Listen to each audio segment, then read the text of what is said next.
ગોધરા શહેરમાંથી પસાર થતા હાઈવે પર અકસ્માત સર્જાયો। હાઈવે ઉપર અડીંગુ જમાવતા પશુઓને લઈને અકસ્માત સર્જાયો। પોલીસની ગાડી આગળ અચાનક જ પશુ આવી જતા ગાડી થોભાવી હતી। ત્યારબાદ પાછળ આવતા 4 વાહનો એકસાથે ધડાકાભેર અથડાયા હતા। પુત્રને સારવાર માટે લઈ દાહોદના પરિવારને અકસ્માત નડ્યો છે। ગોધરા લઈ આવી રહેલા પરિવારની કારને ભારે નુકસાન થયું છે। રસ્તા વચ્ચે બેસી રહેતા પશુઓને માર્ગ પરથી હટાવવા ઉગ્ર માંગ ઉઠી છે। ગોધરાના જાહેર માર્ગો ઉપર રખડતા પશુઓનો ઠેર ઠેર જમાવડો છે। રખડતા પશુઓને કારણે જીવલેણ અકસ્માતની સંભાવના છે।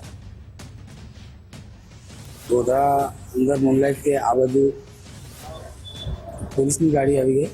એમાં એક ઢોર આવી, એનો બ્રેક મારી, એના બદલામાં એમની ગાડીની પાછળ અમે બ્રેક મારી। પાછળની ગાડીની જે આવી એ બ્રેક જ ના આવી, સીધી અમારી ગાડીની પાછળ ઠોકી દીધી। ધોરીમાર્ગો હોય કે પછી સડક હોય, રસ્તા કે ગલી હોય, આ રીતે રસ્તામાં બેઠેલા પશુ હોય, ઘણી વખત એવું ભૂતકાળમાં એવું બનેલું હોય છે કે એક મહિલાનું મોત પણ થયેલ છે। આ પશુ જ્યારે અંદર લડાતા હોય છે ત્યારે સામાન્ય નાગરિકોને અને તેમજ વાહન માલિકોને બી નુકસાન થતું જોવા મળેલ છે। અમારી માંગણી એવી છે કે તંત્રને જેથી જાહેર માર્ગો પરથી આ જે પશુઓ જે ઢોરો રખડી રહ્યા છે જલ્દી એમને હટાવવો જોઈએ, જેથી કરીને કોઈ નુકસાન ના થાય। નગરપાલિકા ગોધરા ખાતે જે રસ્તા પર રખડતા ઢોરો વિષય છે તેના અનુસંધાનમાં 1 મેના દિવસથી અત્યાર સુધી એ કામગીરી સતત સમયાંતરે થતી આવી છે।